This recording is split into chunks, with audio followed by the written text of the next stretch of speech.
3,000,000 years from Earth, the Red Dwarf podcast thanks for the memory. Its crew, Blake Braswell, a USA native, and Lee Malaby, his English co-host. Additional. As we continue our journey, we have been feeling slight deja vu recently. Blake and I recently experienced some future echoes, and spoilers, Series 8 seems to be a return to form. Look out, Earth, the slime's coming home.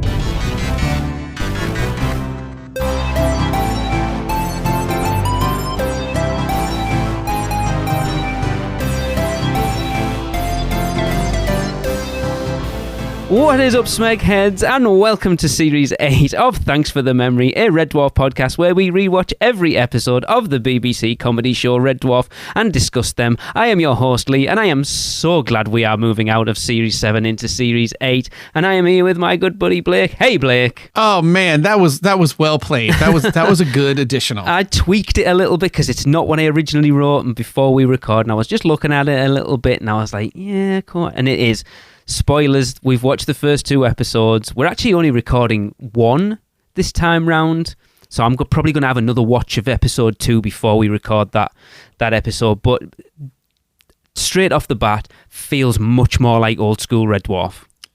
Yeah, there's a lot of little things I kind of wrote down as we get in that just like, it's amazing how much a bunch of little things. It's almost like whatever was going on was a death by 1,000 cuts, as opposed to like one big thing. Yes. Not just no Rimmer or just this or just that. I think it was like all the combination of things. So I'm excited to get into that. The episode, as Lee mentioned, we're going to talk about is the first episode of Series 8, Back in the Red, Part 1. Interesting. That is something that I wonder what we will think of as this series continues, because this is the only series where literally we keep basically continuing from one episode to the next. Is that true? Which is the one? Back to Earth is technically part 1, 2, and 3. I don't remember it though. Sorry. So the first one we've encountered. Yes. Yeah. Yes. So the first Red Dwarf, as we are watching these up to Series 8. Yeah, that literally is 3 parts of one story. And if I remember correctly, the rest of the series, you kind of want to watch them in order. Okay. And no, I feel like they all kind of, in fact, there's another 2-parter in the middle of the, like, so there's a lot of, like, that is different. So there's some things that have gone back to the same. There's others that are different. This episode originally aired in the UK, February 18th, 1999, which is funny because we had like an episode 1 reference, right? In the previous, are we getting close to that time? Like it's that, 99 yeah. episode 1. We definitely have some interesting references that are in this, just overall from sci-fi. So after crashing, what happened? Well, after crashing Starbug on Red Dwarf, we almost literally start where we ended. The crew are shocked to discover that the nanobots have also revived the original crew, notably Captain Hollister, who treats them as criminals. Lister is forced to turn to a revived Rimmer for help. Okay. So that cold opening is a strange way to open it. Like you say, we almost start where we finish, but not quite. So particularly in last night's watching of it, I understand, I think, what they were doing. This cold open with Lister and Rimmer in the jail cell is such a throwback. Yes. To the old cold opens of like the Betty Boop conversation and stuff with Kat. Like, not necessarily in content, but just the vibe of it. Except we've waited 2 years since the previous series. Literally. Which we discovered. And Lee, we got to do some kind of investigation here because Series 7 had insane ratings. I know, I don't get it. And so people were really excited about it. And there was a lot of hype around it. And like, I remember reading some of the comments on the episodes. I usually don't touch them until after we watch them. Yeah. People saying things like, I do remember there was so much hype around this, but I just didn't like it. But there was a lot of hype. So a couple years go by. This comes out. You had no longer had a Rimmer, and you had introduced Kachansky, and you are literally picking the only Red Dwarf, right, from one season to the next that literally starts where the other one left off. I mean, like from Series 7, you get an explanation of what happened after Series 6, but like this literally starts.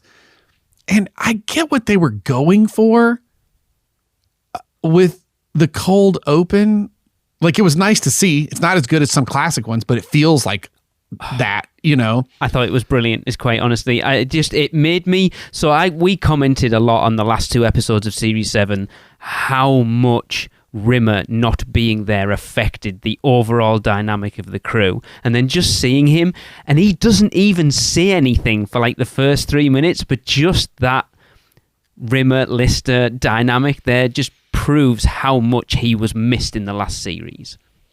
Yeah, and Rimmer, I wrote this. Rimmer is back like he never left. I mean, like Chris Berry slides into this sort of old version of Rimmer, super strong.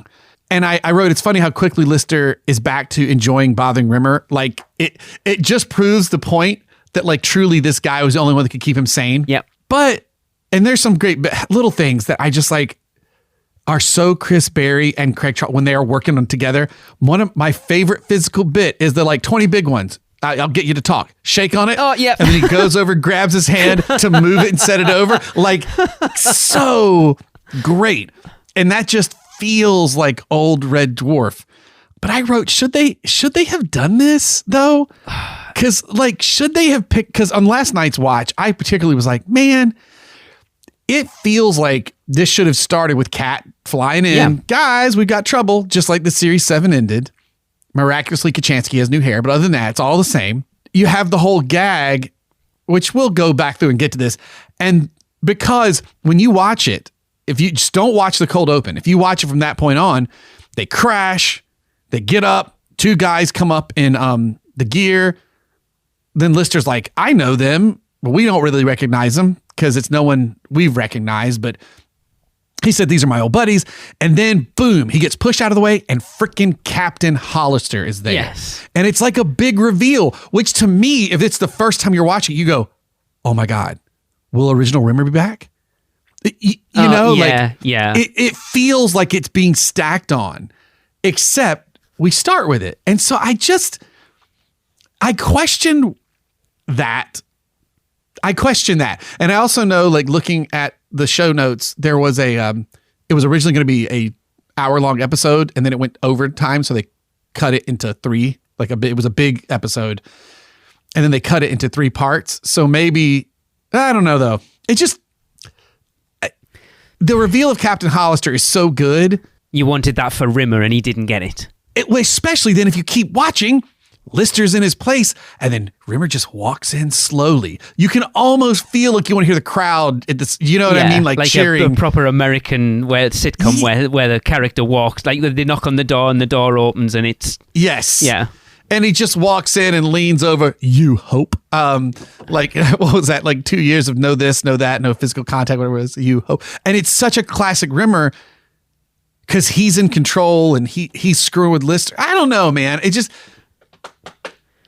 What do you think? Do you think it would have been better to like lead into it? See, this is what I love about having you on here with me, Blake, because I would never have even questioned the order of it. But see, I really like that scene because it is very stereotypical old school Red Dwarf. Chris Barry's facial expressions as he's slowly getting wound up by Lister are brilliant. And then we actually get Shouty's like, shut up! You've been drawn, and it's like, oh, you know how much I love Shouty Rimmer. And then it's like even quoted, like Lister says later on, doesn't he? Oh my God, it's you how you used to be.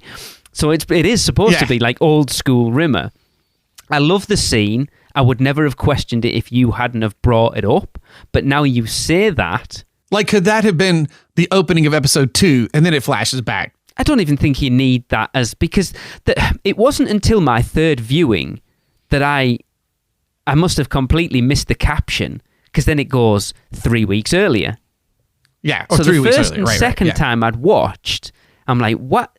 And then we watched it again, like I said to Blake before we started recording, where we're actually at friends and a listener of ours, a very avid Red Dwarf fan, give him a shout out, Darren Satchel. And it was like, oh, I didn't realise it was then going 3 weeks. That makes more sense now. So I think it was just... Rather than drag it out, I guess they wanted fans to come back in and go instantly, oh, Rimmer's back, brilliant. Yeah, it's back. Here's the old way. Yeah, it just feels like the way Hollister's revealed and the way Rimmer enters the room. If you go back and watch that scene when he enters the room for Lister to see him for the first time, it is played like it is the debut of Rimmer. Yeah. Again, that's but I could make arguments for both sides. Like, I mean, no, like you said, sort of give an old school opening. I just was like, oh man, on second viewing, it's so good to see Captain Hollister. And my God, what a lucky cast in the first season, because he was only in a couple of episodes. He is great. Was he in more than one? Yeah, because there's a couple of flashbacks in series you're right, 1. I don't think there's any. Maybe there's one in series 2, but he does. Stasis League, doesn't he? He pops up in Stasis. In the end, he pops up in Stasis League. Yes, that's right. So he pops up, but he is great. And I know we're not going to today. We'll get to the second episode. We'll record that later, but especially in that one, I'm like, God, so glad to have Captain Hollister back. He is excellent for this kind of show. Yeah. And some brilliant bits with him in the second episode as well. One very special one is the special glove. Let's just leave it there. Oh, yeah, that's it. Yep. Oh, my God. So did you notice that the show is back to looking like normal-ish? It's the 90s, but it's not. So the series 7, they did that fake film sheen over the video. I didn't notice that. And so I wrote this, it's back to the handheld cameras, and the look of the show is back to like the original sitcom-y version. It looks more like Red Dwarf than Series 7 ever did. Even in Series 6, when they started getting bigger budgets and doing stuff, it still felt like this sitcom vibe. And then when you get to Series 7, it's a thing they did in the 90s. It was on video, but it gave a sheen to look like film, which means it looks like cheap film. It doesn't work. But visually, and they're back in front of a live studio audience. Yes, that was the thing. That's very noticeable in this episode. I can't remember as I said to Blake before we started recording, it's been a few days since I've watched it now, and my brain has forgot stuff. There's a joke there's a Todger joke in it somewhere. I can't remember what the joke is now. And they actually stop to let the audience laugh and then carry on. That's when I noticed. I can't remember what the joke is now. But yeah, it was very noticeable at that point. Because you've said it before, haven't you? You watch the first couple of series and it's like they're still learning that the audience is there. So they'll either pause or they don't pause and you miss bits of it afterwards. And then they got used to it and then they take it out and it's more like they're just reading a script. They're not reacting to what's there. And then coming into this one, like I said, with that joke there, it was very, very telling at one point that they stopped for a good 5 to 10 seconds just to let the audience digest what was going on and then carry on. Well, and there's nothing like you cannot substitute. I think Series 7's issues, a lot of it are like I said, death by 1,000 cuts. I don't think it's one, but I do think one big thing is the removal of the live studio audience, because I'm not saying you can't be funny with a script without an audience, like Parks and Rec and Office. I mean, these shows are very, very funny. But the style of humor that Red Dwarf is, quick, bam, jokes and stuff, the energy you get from a live crowd laughing and enjoying what you're doing is just going to change your performance. Yeah. It's better. It's more like I read some user reviews and stuff like on IMDb and stuff, and people being like, man, Craig Charles is just nailing it as Lister. And I'm like, maybe it's Lister needs an audience too. But I think everybody feeds off of that so much, and it's so apparent. And the whole cast, let's be clear, because now the cast is 24 people. How big is this thing now? Between like the assistants to Captain Hollister and the shouty military man and like the psychiatrist, like there's a ton of characters now, and they're all built for sitcom. Yeah, you can see obviously there's a few that they couldn't get back, because I feel like the guy who's shouting at Lister, like pushing him through, like the sort of security sergeant guy, would have been Todd Hunter, I think, if he'd have been around. And then obviously you haven't got Mr. Weasley. Mr. Weasley never came back because, according to IMDb, he was working on The Fast Show, which I don't know whether you've ever watched The Fast Show, Blake. It's a British sketch show. It's Oh, I've seen clips of that with him. Yes. Brilliant. I didn't know that's what it was called. It's so good. Yeah. Funny enough, Tracy and I watched the entire, I think there's like 4 or 5 seasons of it last year, and he was in Cold Feet as well. So yeah, he was a much bigger actor at this point than he was when he was in those first few episodes. So I'm not surprised he didn't come back. That would have been a good reveal, though, to pull the mask off. That would have been cool. Yeah, I wonder who that other person was. Because there's like 3 people, isn't there? And they've taken is it Shen and I can't remember, Selby, is it? And I can't remember. And then they've just like, there's one of the, it's like that weird Gelf in the episode with the other Crichton. I can't think what he's called now. The Gelf that showed back up? Yeah, that's wedding? just never... Yeah. No, the one that's in the... So him out of Star Wars. There's the mechanoid guy, not the mechanoid guy. I can't think. My brain does not work anymore. By the way, you know when he's got the other android that's like Crichton, who was basically high as a kite all the time. That one, yeah. And there's like a Gelf in the background, part of his crew, but never gets mentioned, never does anything. Nope. So the joke that I noticed, I've just brought the script up there. So it says, and while we're on the subject, when someone has had too much claret and has fallen asleep naked on their bunk, people of honour generally don't take a Polaroid of your snoozing todger, draw a moustache, mouth and ears on it, and then pin it up on the bulletin board under missing persons. And there's like a huge pause while they let the audience laugh, and then they carry on, and it was really noticeable at that point. Yes, that's when you really feel it back. But it was cool. It works. I've never really noticed it before, except when you've brought it up. But that is like, oh yeah, that worked so much better. It would have been great to get Todd Hunter back in, just to have the guy with the weird last name that is Todd Hunter. That still is one of my favorite things, that it is spelled Todhunter. Yeah. For the longest time, I thought his name was Todd Hunter. Not Todd Hunter. Not Mr. Todd Hunter. That's one of the best. It's one of the best things that I ever found out while doing this podcast. There was his name isn't Todd space Hunter. Brilliant. Well, especially the way they say it. I feel like I hear the space in the name. Todd Hunter. But the like everything in the opening, because they're back to filming it like they did for Series 6 in the cockpit of 5 and 6 for Starbug. It just feels right. I even love there's a couple of throwback jokes. Strongly suggest we move to blue. Warning or whatever. Blue alert. Blue alert. Yeah. What about brown alert?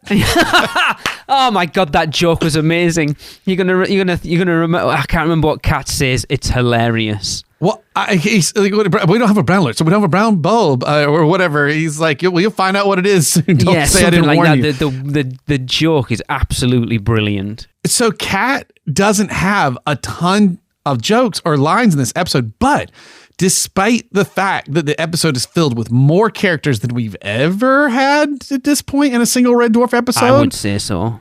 Especially characters that are going to continue to return, he feels used correctly. How is that? Because we complained before about how, man, they just don't give the cat anything, but he had a lot more time. He had less time, but he felt, to me in these first 2 episodes, he felt used well. It's interesting you say that, because one of the notes I put in, the fact that you've now got, take everyone else out of it, just the main crew, you've got Kachansky, Crichton, Lister, Rimmer, and Kat. I felt over these first 2 episodes that they were struggling to fit all of them in. I feel like Kat gets stuff in this one, but doesn't... But they all did have stuff.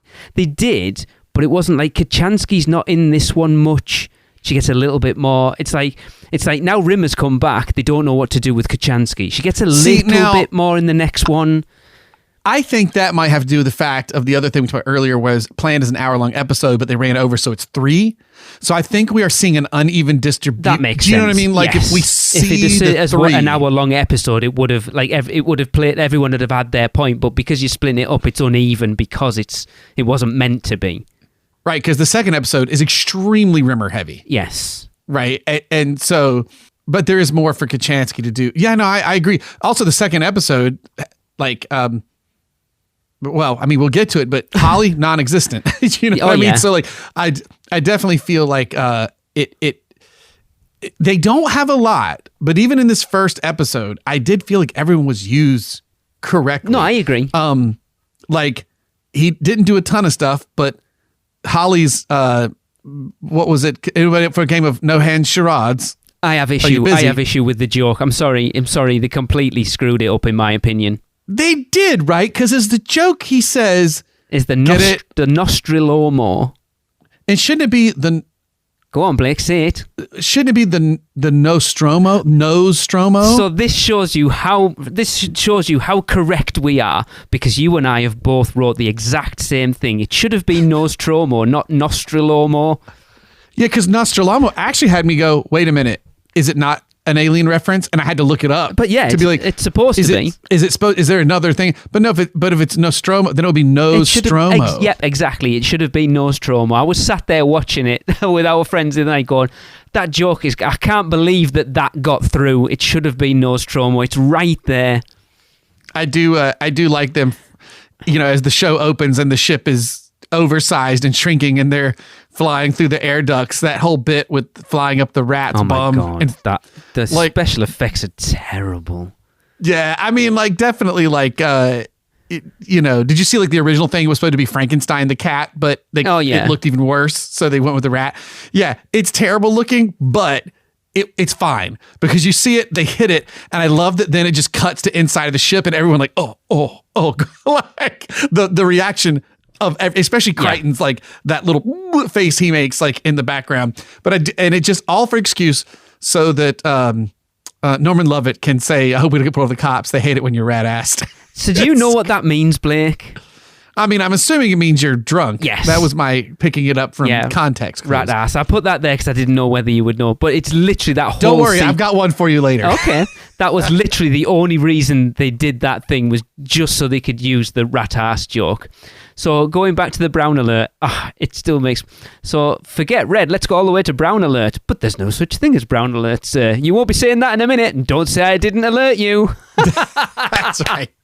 Brilliant. It's just the writing so much already. We're 5 minutes in and the writing just seems to be... I think Series 7 was a lot of Doug Naylor just getting used to being on his own. Right. I'm not necessarily on his own because I know Robert Llewellyn wrote some stuff with him, but I mean not having Rob Grant there with him, and I think he'd obviously looked at it over the course of the 2 years between the two series, and this just feels so much better written for the most part. You bring up a good point. Now, the writer just says Doug Naylor on this one. Do we think that's true? So why? Yeah, I would love to know the reality of, oh my God, dude, just looking at episode 1 on IMDb, and the regular cast is 1, 2, 3, 4, 5, 6, 7, 8, 9, 10, 11, 12 people long. Wow. And then the rest of the cast, who are officers and stuff in the background, 1, 2, 3, 4, 10, about 20 other people. It's a huge cast. So the only other episode that you potentially got close to that is the one when Rimmer's studying for whatever exam it is, and he goes to see Lister and the guys in the disco. Potentially there's a crap load in the back at the disco, but yeah, that's a lot. We haven't had that in a long, long time. Yeah, it's interesting because even I talked about it looking better, but the looking like classic Dwarf, but the cinematographer is only on Red Dwarf from 97 to 99. So they did series 7 and 8. Which is interesting. That's interesting because to me, it looks like, now if you look at their history on IMDb, you'll see they've done classic sitcoms and other stuff and director of photography on EastEnders and what have you. But of course. Of course, right. But that kind of surprises me. Now, the only writer listed is Doug Naylor. Is that true? Just from the standpoint of, man, it's so different, But so you see, it's different. It's different from the last series, but it feels very old school Red Dwarf. Yeah. We get a lot of episodes this series too, right? Don't we get 10? No, I think it's 8, the same as the last one. Oh, is it? Yeah, okay. I think so. I think the 7 and 8 are both 8, and then I'm not sure about. There is a series soon, isn't there, where there's only 3? Yeah, because 3. So spoilers. So the next one was less of a series and more of like almost a reunion. I don't know. I got a feeling we're going to have a rough watch for that one. It sounds like. It. Have you seen that, Blake? No, I've seen this. Will tell you something. I love Red Dwarf. I was so excited to see there was a new thing. I saw the first of the 3 specials, and I never returned to it. Oh yeah, so there's 8 episodes in this one, and then series 9 is Back to Earth Part 1, 2, and 3. And then once we get to series 10 and 11, that's now on the Dave channel, right? That's take your word shift for it. I think that's the big shift. It's no longer, and I don't know what that all means. I know you guys have ITV. I know you got the BBC different channels, and then there's the Dave channel. I know they switch. Yeah, Dave was just it's just a random comedy channel with a lot of sort of comedy game shows and TV, a lot of syndicated stuff. Now it is, but obviously back in the day it wasn't. But yeah, a lot of it's just like repeats and stuff now. Interesting. I have a question though, going back on to topic. So if the story we're being told is that the nanobots remade Red Dwarf with everybody in it. Right. Why have we not got 2 Kachanskis and 2 Listers at this point? Do you love the fast, by the way, do you love the really quick, hey, look, my body's back to normal from Lister to like, blow look away at that. Oh, do I have to? Yeah. Yeah. And it's so it was a great way of getting Rimmer back in as a person, not a hologram. Yes. Brilliant, because it was before the whole destruction of the ship. But if we're going by that, then surely there should be Lister and Kachanski from now, but then also a re-nanobotted version of them too, because they would have been on the ship. The nanobots don't necessarily know. So is that true? Okay. So I saw people talking about that online, but I didn't take it as a mistake. I took it as they capture the nanobots. Crichton tells them to do stuff. They find the bits and pieces of Red Dwarf and they reconstitute. But my thought was the nanobots know Crichton, Kat, Kachanski, and Lister are on the ship. On Starbug. So they don't, well, obviously they wouldn't have made Kat or Crichton, but they don't make them because they're already here. Because the nanobots interacted with Crichton. I don't remember that bit, but I'm guessing you're right. Okay. Well, not a bit, but just that, he caught them in the little thing and yelled at them and said, you're going to help us with Mr. Lister and all that. I forget. Why did they go make Red Dwarf after that? I don't remember. Is it just because it's not like he tells them to do that or anything, but they find the pieces of Red Dwarf. They say the planet registers as Red Dwarf, which that can't be possible. And then they just make it. So I don't know. Is that their way of apologizing for all the whatever? Maybe. But I just took it as they had already interacted with the crew of Starbug. So when they brought everybody back, they did not bring back Lister or Kachanski. That was my assumption. And I was surprised.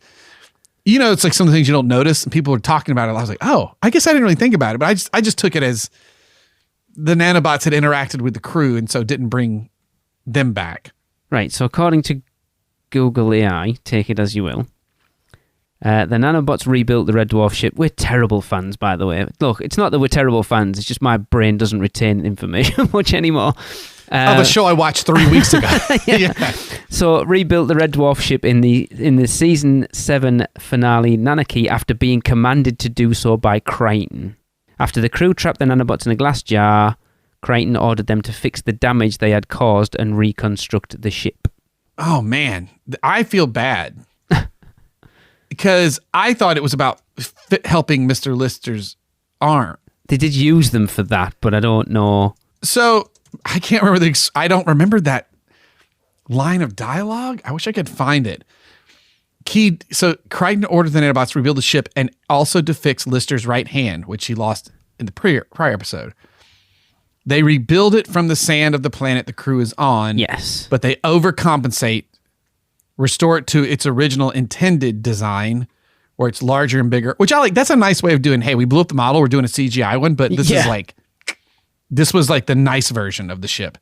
So anything that looks different, we've justified. But I guess that makes sense, right? They overdid Lister. They made him all ripped and stuff. So I don't know. I guess that makes sense. But I just took it as well, fix the damage you caused, right? So it wouldn't be bringing back Kachansky and another Lister. It would be fixing it for them. So I guess that's why they didn't do it. Makes sense to me. Let's see where I've got. Oh, it's funny. We write down the same stuff. I've got one for you. Okay. When Lister and Rimmer are chatting together for the first time about getting, and Lister's telling the different ways he got drunk alone on the ship. What is Swarfiga? Swarfiga. Oh, yeah. That wasn't. Didn't even look at it. I was like, I'm gonna wait to ask Lee. What is this? It is. It's kind of like a gel liquid stuff that you use for cleaning. Like mechanics would use it for cleaning crap off, like oil and stuff off the hands. It's like a green. It's so really green. Yeah, you would not drink it. That is not what it's for. I never thought. I would have figured that you would know what that is. I did not write that down because I assumed you knew what Swarfiga was. So what's interesting is I see one of them is an orange one. Now we have that in the States. We have this orange cleaner, but that's not what it's called. Yeah, it's green. The one that we used to have it at school in it's as gritty, you Americans right? would call it shop class. It's a long time since I've used Swarfiga, to be fair. I don't remember it being gritty, but I would assume it'd have to have some sort of grit in it to be able to clean properly. Ours is called Fast Orange. Wow. I wonder if that's just one of those things. You Americans like to name things very literally, don't you? There's Fast Orange and there's another one called Gojo that's also an orange thing. But when I looked up Swarfiga, is it Swarfiga? Is that how you say it? Swarfiga. I see the orange one. I'm like, oh, okay, yeah. So that must be the same kind of stuff. Yeah, it's green. Oil, grease, grime. That's hysterical. Yeah. Oh God, that makes that joke way grosser now that I have a concept of what that is. Oh God.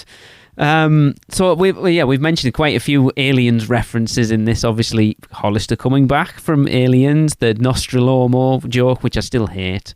Yeah, really bothered me on second viewing, man. Oh God, it's horrible.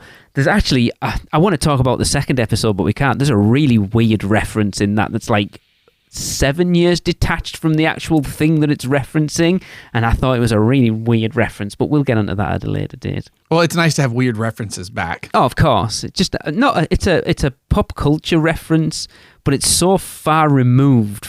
Not so far removed. It's like 7 years removed from the thing that it's referencing. I was like, that's a strange time to. Anyway, that's next episode.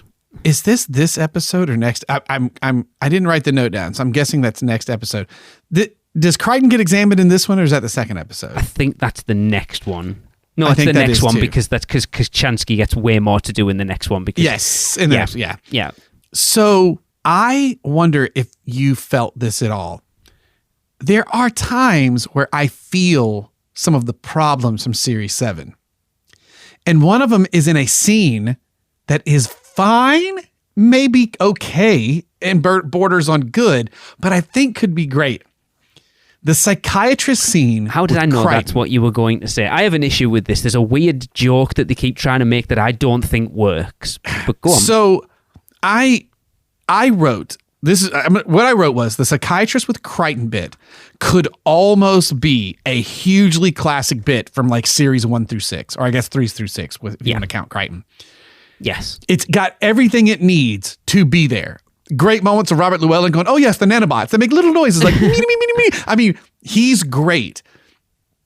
But there's something in the way the psychiatrist plays it overboard, like he's doing a bad John Cleese impression, is what I wrote. Yeah. Like I could feel an almost Monty Python, like, that chair still tied down to the, oh, excellent. Like you feel that, except he doesn't do that well. And the joke of is that chair, screwed down to the ground tightly with big strong screws? I'm getting visions of Skrilluncle, Kerwarp, and whatever from Series 7 where they were trying to make the noise joke with Kachansky. Yes. And I was like, Robert Llewellyn makes this passable, but this should be a hysterical bit. And instead, it's passable. Yeah, I'll agree. And I see the problems from Series 7 in this. And it is him. He's kind of, like, you can see he's trying to be that over-understanding psychiatrist, trying to be friendly with Crichton. But he didn't write the lines. They gave him too many references. But he's still the one delivering them, and I agree with you. He's kind of over the top with it. But it's that, and you mentioned it there. Can you just check if that chair's screwed down? That I don't understand that reference. I understand what they're getting at, like a screw loose thing, but it doesn't quite work.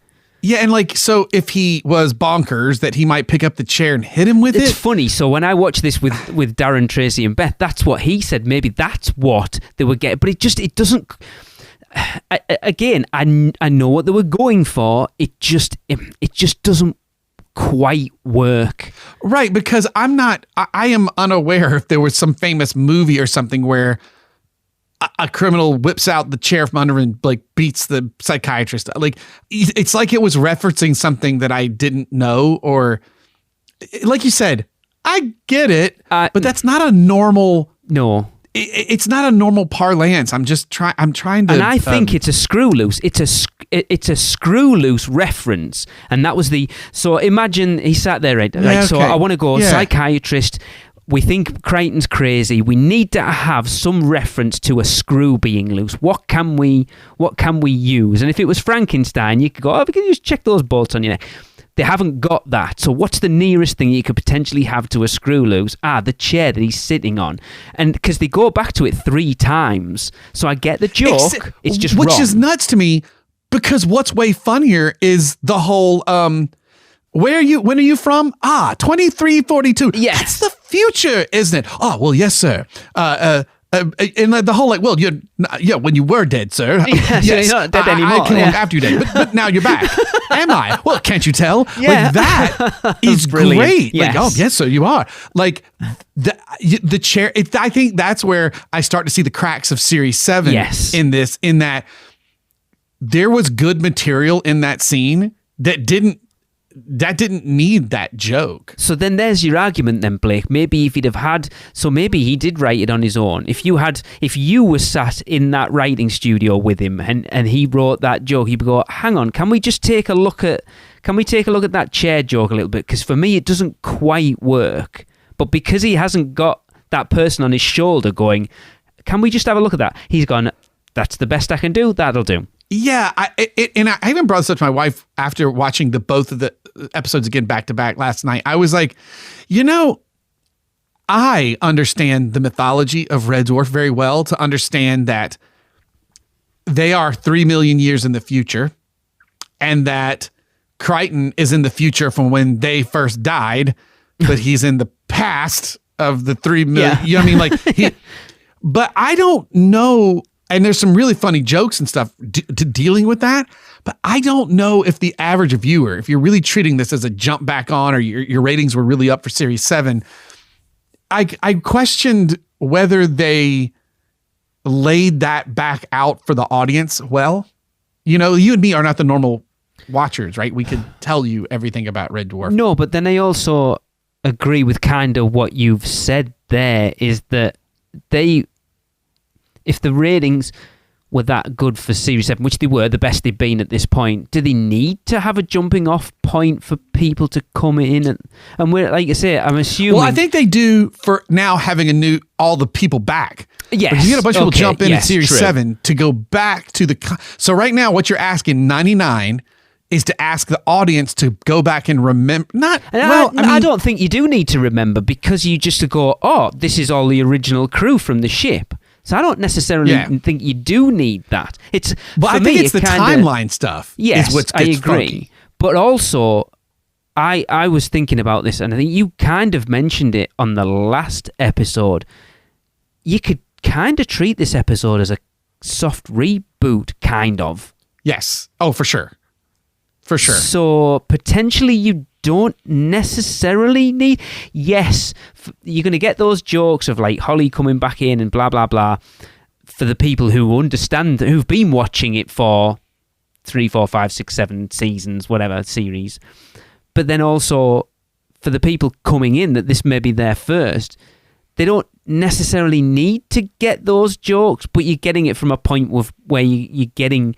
It's starting again, effectively. That's why I did my additional as it was, because it feels like Red Dwarf's kind of starting again. I like that the ship you would think is now full of competent people. But what you're learning is, which is a fact of life as you grow up, you just understand, oh, no one knows what they're doing. And I like the ship has that. I like that, there's a recognition, and this might be more in the second episode of, hey, the ship's different. What's going on? And they're like, you're not supposed to know that. Who told you that? The hot chocolate machine or whatever. It's classified. But, they've done it off the original blueprint. So we've now got, I can't even remember what it was now, a karaoke room or something, wasn't there? Was something else. Yeah, so I like the idea that like, oh, these people are doing their jobs, unlike what Lister and Rimmer were doing.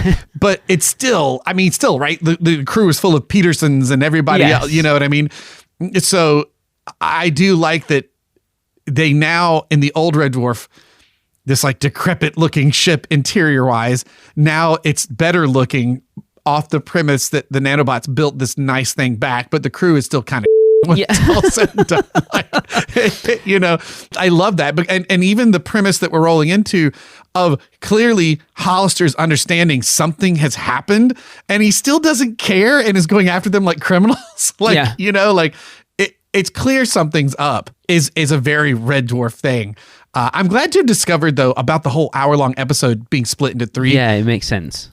Because you could feel like that psychiatrist, right? If you'd have cut that scene down and a couple of other scenes, because there's one in the next episode. Again, a favorite thing comes back that should be a good bit, but I don't think it works that well. Which episode is it where they're examining Kat? I struggle to differentiate these episodes, but when they're literally 2 parts of the same thing, is it this one or is it the next one? I think... I'm going to check my notes. I think it's the first one, right?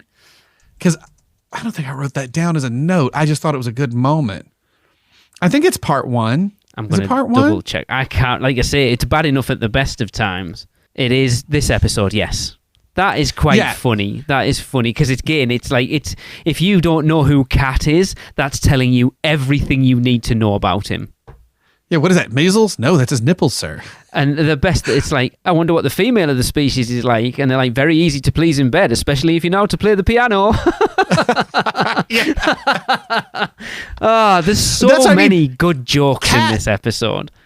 There's so many people in the episode. Kat doesn't have a ton to do, but when he's used, it's done well. I think that's what makes it work. Like, it is weird to have been so excited to bring Holly back. You kind of have that opening gag with him of the whole, hey, is this a good time to talk? Yep. And he doesn't really do much. That whole prison bit with, it's definitely a classic Holly line of like, the brig. What brig? The brig of floor 13. Yes. There's no floor at 13. Well, yeah.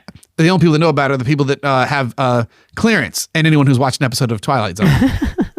Great, like, Holly bit, but like... It's again, they've introduced him and not quite sure how to use him. Yeah, they were so excited. And we even talked about how, like, you could see Holly fade away because Crichton had kind of stepped into that spot. And then, so it's still a bit of like, what do we do with this guy right now? It's that soft reboot thing of like, we want to bring all the old characters back.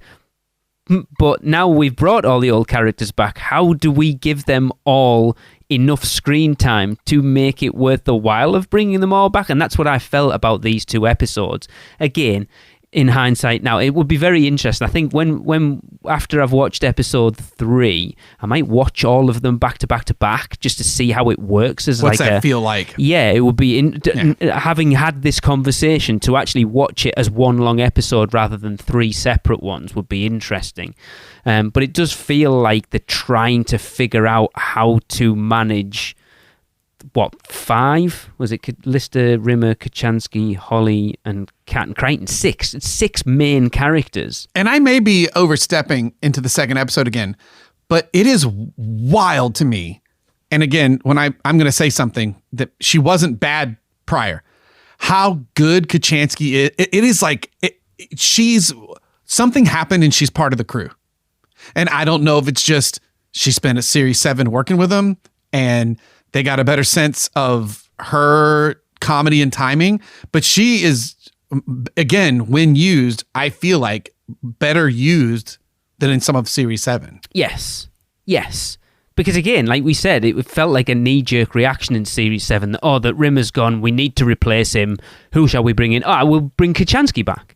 And then, does anyone know what we want to do with her? Just kind of have her there. Well, and I do think there's something nice about bringing the whole crew back that gets rid of a few things. There's a nod to it, but the whole Kachansky, Crichton being jealous of her, that got so overplayed in the previous season for I don't think it got played. Payoff. It should have. We talked about it a lot, didn't we? That not having Rimmer there was no conflict anywhere. Yeah. And a lot of Red Dwarf is that it's Lister, Rimmer playing off each other, pissing each other off to give them both something to live for. Well, Lister specifically, like to just keep him, because he loved needling Rimmer. And without that, there was none of that there at all. And I think they either shouldn't have had that there or just completely played into it, and they didn't do either in the end.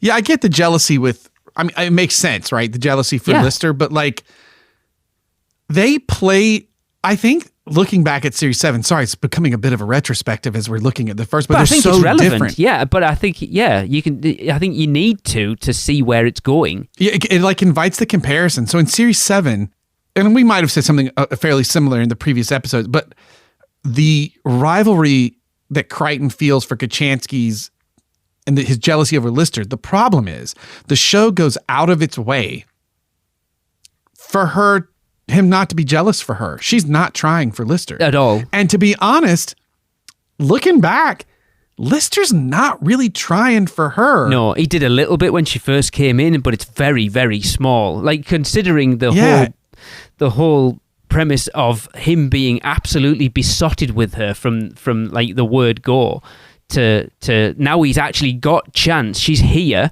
alive, and he doesn't really bother. Yeah, like there's another version of that story where like he would keep going to Crichton and making Crichton nuts because he's like, I want to do something nice for her. I want to can you help me like that? But there isn't that. So I think that's part of why the jealousy bit feels weird. Yeah. There's no reason for him to be jealous. Yeah, because Lister's just not like, it's like every time it comes up and in a short compact way, that's what that psychiatrist bit is. And it's funny that it deviated us into Series 7 so bad, bringing up that psychiatrist, because I do feel whatever that notion that Doug Naylor has with overdoing a bit or like, that's not the funny bit. This is the funny bit, but you kept going to the screws and the chair where instead the whole so you're from the future. Yeah. Well, yes, sir. I mean, 3 million years in the future, but yes, a few thousand years after you died. I mean, that whole kind of brilliant concept, that's hysterical. Yeah. And it's played really well when they lean into it. But like you say, they keep going off onto these weird little things that just don't work. Yeah, but again, Robert Llewellyn's so good in that scene. I just kept thinking, man, this could be one of those like scenes that stick out in my head are like Quarantine, starting with, Crichton, 2 damn hours to panel beat this out of my head. And like, where it's like, God, this scene is so great on its own, this moment, this should have been that way. And I mean, again, the guy is playing it how he's playing it, but also like it's not given a lot. Maybe maybe it's weird.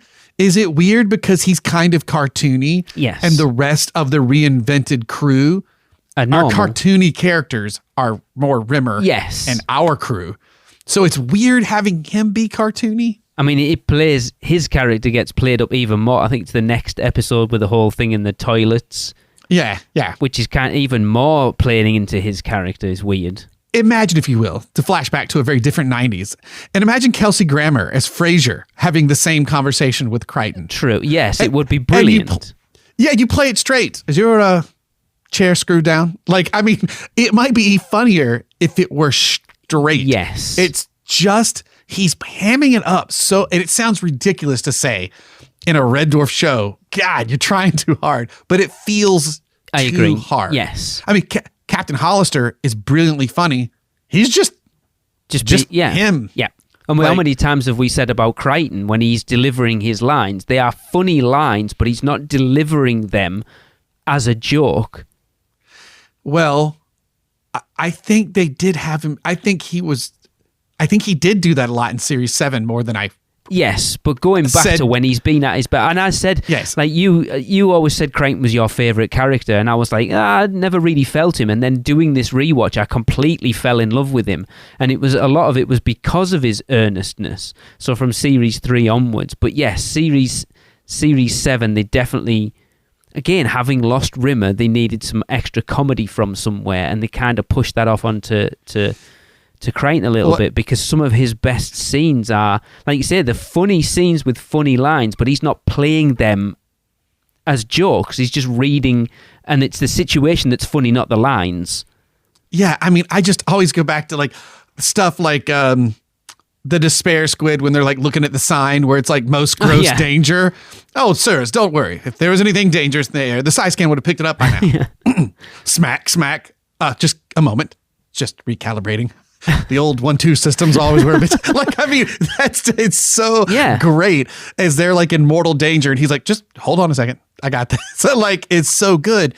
And I looked at my notes from the last of Series 7, and my biggest disappointment of Series 7 was watching Crichton literally devolve, because he spent 3 seasons getting better, getting quirkier, getting emotions, which it's funny. Because that's like his whole bag right now in the beginning of this series, is the group being like, you shouldn't have all these emotions. They're like, you're a broken android. Yeah, trying to hang on to it because that's who he is. Yeah, you shouldn't have any of this. So there is one thing I kind of wish the sci-fi brain of mine wishes they went into, which is Crichton's from the future, from their future. So he should be more advanced than anything they've got. So there's 2 ways to do the story. One, you got to wipe his mind or whatever. He's corrupted. The other was like, I kind of feel like they would just be like, we have to study this guy, right? Like, what is this? Like, it would be like Data showing up in the original series of Star Trek, right? Like, what is this? You know? But they kind of dropped that. They kind of dropped that further. But it's so great to see Crichton back. I feel like more is Crichton. More so, yeah, but still a little bit. There's still a little bit of a hangover from the previous series, which would feel weird if they just dropped it like back into Series 4 Crichton. It would feel odd. Actually, because I think one of the jokes that does fall flat is them trying to bring up the whole rivalry between him and Kachansky, when he's like, we got to look at the negative and positives, and they're walking through the hallway. And God, again, this could be serious. This could be the second episode. I apologize. I know. But he's like, we found the despair squid, but then we found the luck in this. Oh, that's a positive. We found this, yada yada.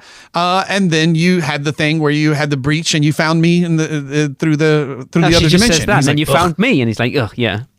And throws away the pad like, no more positives. And I'm like, I don't think that joke works. Oh no, I liked it. He hasn't been harsh on her in this. It's always weird to me when something like this happens and there's like a soft reboot like this, what they assume the audience knows versus what they choose to reiterate. Yes. To pick back up. Because that's I guess Series 7 was 2 years ago. So, I mean, that makes sense. But it also wouldn't have shocked me if it had been like, and then you found me. And there was some explanation. I don't know. But I feel like that kind of ambivalence toward her is better than the overwrought, where is she, sir?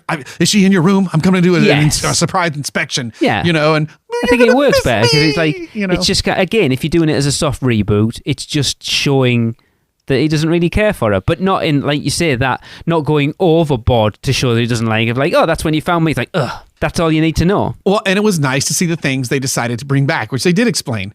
They brought back the luck virus and sexual magnetism, which is interesting because the sexual magnetism joke, I remember well, what's this one? That one's sexual magnetism. And you just see Lister steal a couple into his into his pouch. But what a wild thing for them to have dropped in Series 5 or 6 about, I guess that was 5, about the sexual magnetism virus, and they never used it. They didn't, you're right. They just had the luck virus that they used. And it's wild that it didn't. But then who were they going to use it on? It's true, but even I don't know. I mean, they could have sat on it and all the guys got attracted to whom. I mean, they would have done it. I just feel I'm surprised they never used it in some way. I don't know who it would have been used for, but it was a big one to drop and not use. It is the next episode when it gets used more, isn't it? It does get used at the end of this episode, though, because it's the best ending line we have had in so long. Yes. And I mean, Chris Berry's delivery of "The World Loves a Bastard" is flawless.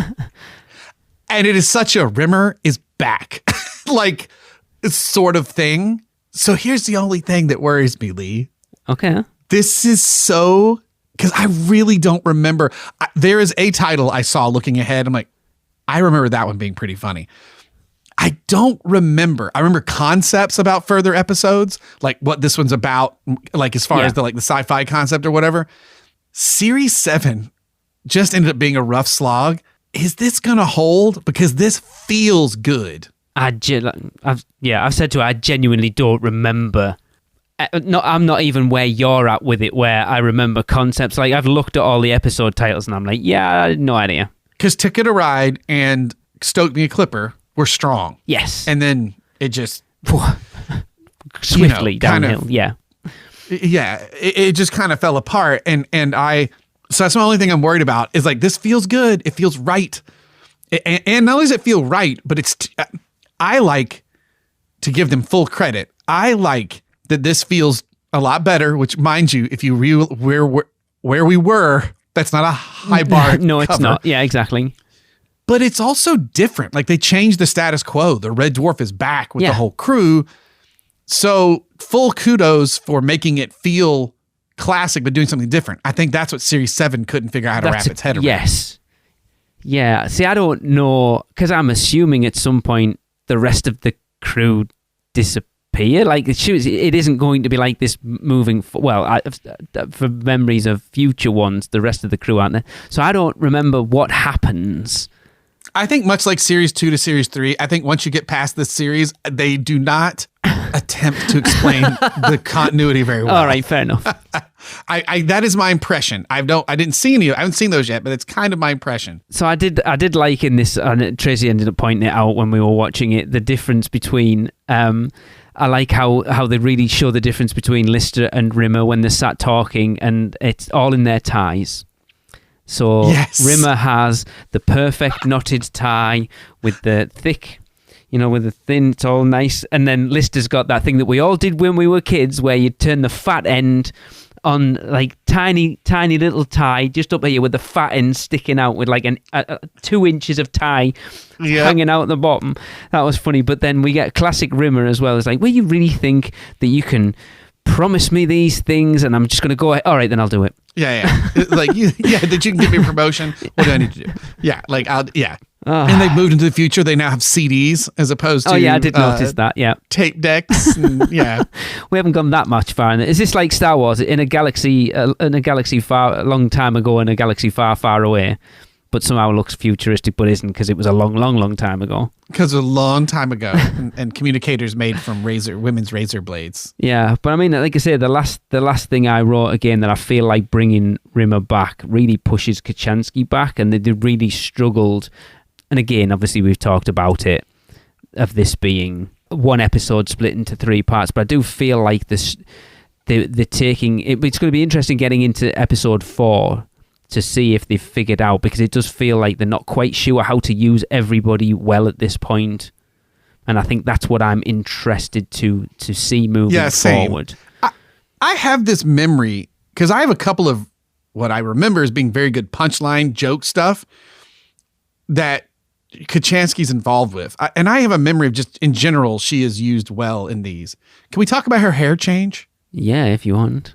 She looks totally different. And I'm like watching her going, oh yeah, I remember, as I said, finding these somewhere in a pirate bay in Japan when I was there in 2004, not knowing that there had been a 7 and 8 series, and I get them. And when Chloe Bennett pops up looking like that, I was like, why does that look so right to me? And I'm like, oh, it's filmed in 1999. This is square what the ladies look like in my college years. All right. You know what I mean? Like the blonde hair growing in with the breath, like the whole, I was like, oh, yeah, that's what it is. You're like college years. I remember watching Series 7 go on. I always remember Chloe Annette looking quite hot. And then I I said watched Chloe it. Bennett. Sorry, Chloe Annette. I don't know Yeah, why I said I think isn't Chloe Bennett? Wasn't she in Agents of Shield? Yes, she was. That is. You're absolutely right. She played Quake in Agents of Shield. Chloe Annette. Yes. Sorry. Yeah. And I was like, yeah, she's all right. And then I see the change in haircut. I'm like, oh yeah, now I see why. Yeah. She is kind of hot. But she looks different as well, because like her skin's all kind of pink. She looks different. I don't know. There's more to it than just her hair.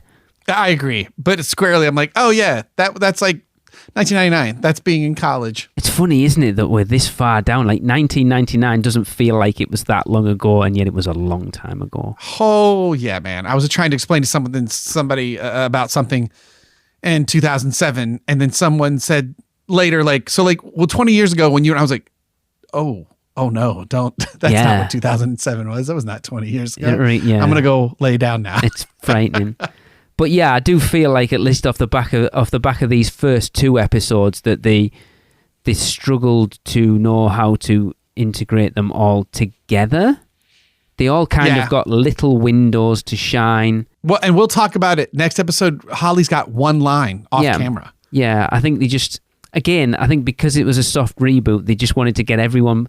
Why don't we just have a big reunion and get everyone back in, and we'll figure out how to use them all together later. Well, and not only that, you've got scenes with just Captain Hollister and his crew. Yeah. So you've got a lot of moving pieces that are happening right now. Because I do feel that bit where she's waiting for him outside the toilet is a reference to Star Trek and Star Wars, that you never get to see people doing normal things on a spaceship. Yes. And he comes out and he's like... They like the extra double spray because it stinks. It was... all right, because it wasn't a big deal in The Mandalorian when they actually showed a toilet in the ship. It's like, was it the what was the Kylo Ren undercover boss thing? It was kind of that, wasn't it? Yes, yeah. I mean, I know we've kind of picked it to bits a little bit, but it was, and again, I'm questioning it now after what you've said, because is it a good episode because it was so much better than Series 7, or is it genuinely a good episode? Yeah. I mean, I feel like this is if you stack it with some of the greats, it's a fine episode. Yes. Still. Do you know what I mean? Like, it's there's something interesting going on. We have a new status quo. I mean, Hollister is great. It feels like it's going somewhere. Yes. I mean, I know it is because we're doing a 3-parter effectively, but... And we talked about how, like, it's series 1 and 2, the only thing, it didn't suffer from this because they changed it. But if you had gone through season 4... and it was still them just hanging out in the ship and not doing stuff, I think we would not have the classic show that we remember. No. That it did need, that even though we like that very sitcom Two Guys Odd Couple in series 1 and 2, the show lives on because they did make changes. They met Crichton. They started getting out and doing more. So, to circle back around, back in a way like the old sitcom origins, but still feel like the story is moving to something. And this is 1999, right? Where you're starting to see more shows aren't just, is this Smallville time and stuff, where it's not just a story of a week, like we're building on stories. That's like a thing again, where you're doing Friends will have been in its heyday at this point. Because now that's normal, right? Every show is like a multi-part. Oh yeah, it doesn't. It's an ongoing story. Yeah. I tell you what would have been interesting. Oh yeah, because we've got 8 episodes. But if you'd have had it how it originally was, with one 1-hour episode, and then it would have been 6. It would have been 6 episodes again, wouldn't it? That's going to be interesting to see if it suffers from. I feel at this point, like, we complain that Series 7 kind of overstayed its welcome, that 8 episodes was too much of a stretch. But this one, again, off the back of Series 7, I was like, oh, we're doing 8 episodes again. Is it going to feel like a stretch? But now, knowing that the first 3 episodes were effectively 1 episode in 3 parts, then possibly not. Maybe it should feel natural that it's got 8 episodes. And maybe that's off the back of 7, knowing that they could do 8. That's why they decided to split it. Because then the precedent's been set that we can do an 8-episode series and people will love it, because our last one had the highest ratings we've ever had. So why not, like The Hobbit, why not take a book that's only like 500 pages and make 3 movies out of it, when instead of just 1? So yeah, maybe that's had a... But again, like you've said, the fact that they've changed it, Series 7 wasn't great, but some of the things that have been brought into it moving forward, I think, have allowed things to be where they are now. Because you wouldn't have Kachansky in it, you potentially wouldn't have Red Dwarf back in it if Series 7 didn't go the way it went. So it's... You've got to applaud every series for bringing new stuff to the table and pushing it forward. And bringing the audience back. Yes. I think is huge. And I don't know if I know that's not what we're going to get for the next series because of the way that it was done. Yes. These guys, this crew, they just need that live crowd. I guess that's a good kudos to Chloe Annette. Thank you. Not Bennett. But Chloe Annette, she wasn't on a live studio audience with the previous show. That's true. So she had to learn that. Yeah. So the guys were used to that, dropped it, came back to it. And I remember her being a highlight for me out of this series as it goes. So the fact that you don't have much memory for the rest of this, dude, if I were to say out loud the kind of things that are going to happen, it doesn't sound like Red Dwarf at all. And you know what? That's kind of great. I always think sometimes when you and I get real optimistic, I'm like, we've got some listeners like, oh, you guys don't know what's coming. I'm like, hey, remember Ticket to Ride? We're like, you know what? I remember not really liking series. Maybe I had it wrong. This is gonna be fun. Oh no. Yeah. As it went. I hope that we enjoy Series 8. I remember a couple of good punchlines. Okay. In Series 8. There was some good jokes in this one, some stuff that genuinely made me laugh out loud, quite honestly. And I think the problem, again, not to go back too much onto Series 7, I think the problem with Series 7 was it's a real Frankenstein of a series. Yeah. It's so weird. Like those first two, like we said when we talked about it, those first two episodes, don't even feel like the part of Series 7 because they have nothing. No, because they have nothing to do with the rest of it. It's so weird. I love a couple of the user reviews or like people on IMDb or whatever. Like, hey, Series 7 was worth it for Stoke Me a Clipper. Yeah, and it's kind of true. I know this one's got, in particular, there's one episode I feel like I know is a highlight, but it is just nice to see. It feels right. The energy feels right. Bringing Rimmer back makes such a difference to the overall thing. And again, he's not given an off. He's much more in the next episode. He doesn't get much to do in this, but just him being there, you can just feel it feels right. Yeah, but his three big moments or scenes or whatever are like, again, that reveal, the reveal that's his second showing up, but that him walking into their old bunk room. Yeah. All the way. Also, by the way, I do like the fact that if the nanobots made everything better, if you're a guitar nerd, he no longer has the crappy guitar he has. He has a very nice, it looks like a Gibson Hummingbird or a J50. That is somebody in the art department going, well, if they made everything better, his guitar should be better too. That's fair. And a bit more budget. Let's chuck a better guitar in. Yeah, no, I enjoyed it. It was a really good episode. So, Blake, what are you giving it out of 10? I am giving it a 7 out of 10, mostly because it gives you hopes things are going to be way better than Series 7, but I'm scared to go higher in case I'm wrong. No, I agree. I think a 7's a really... I didn't want to... I thought about a 6, but then I think 6 is like kind of all right, and I did really enjoy this episode. It feels like a real return to form, and hopefully, like you say, it's giving the foundations for what's coming for the next 7 episodes. And again, the next episode was just as good. So yeah, I have a lot of confidence that this series is going to be far superior to the last one. Again, it's a low bar, but yeah, I really enjoyed these 2 episodes. Cool. All right. Awesome. We did it. Well, that will bring us to the end of another podcast. I can't believe we're in Series 8. It's crazy. Be sure to follow us on Facebook and Instagram at Dwarf Memory and Twitter at Dwarf_Memory for all show updates. I don't even know why I put them in anymore because I never post anything. Oh, actually, I have been posting stuff recently. Not on Twitter because who the hell goes on that anymore? Oh, that's true. I know. We got to figure... Yeah. But Instagram... Actually, I was going to mention... Yeah. So when we went to visit our friends this weekend, we actually went to Milton Keynes and... we went to a sci-fi museum and there was a crap ton of Red Dwarf stuff there. So I've been posting some pictures of one of the things it instantly made me think of you, Blake, was a piece of Rimmer's Armée du Nord. I was like, oh my God, that's amazing. Yes. That just, amazing. So yes, I have been posting some pictures, and to be fair, Darren's got some pretty unique red dwarf stuff that I sent you some pictures of as well, Blake. So I'm going to be posting some stuff on our Facebook and Instagram from that. So yeah, actually go and follow us. Twitter, ignore Twitter. I don't care about it. Yeah. Please subscribe, rate, and review. I got thrown off where we were. Please subscribe, rate, and review the show wherever you can. Email us your comments to dwarfmemory@gmail.com. And of course, the next episode we will be discussing will be the second episode of Series 8, which is Back in the Red Part 2. So make sure to watch before you join us for the next episode. Yes! Luck virus? Sexual magnetism? Blake, what's this? Got them years ago from this scientist called Landstrom. They're positive viruses. One gives you sexual magnetism, and the other gives you luck. Well, till your natural body defenses combat the virus. Sexual magnetism? You gonna use it? Is Paris a kind of plaster? You bet I am. A tiny swigette to see if it works? Well, bottoms up. Then bottoms down, and hopefully bottoms up again. The world loves a bastard.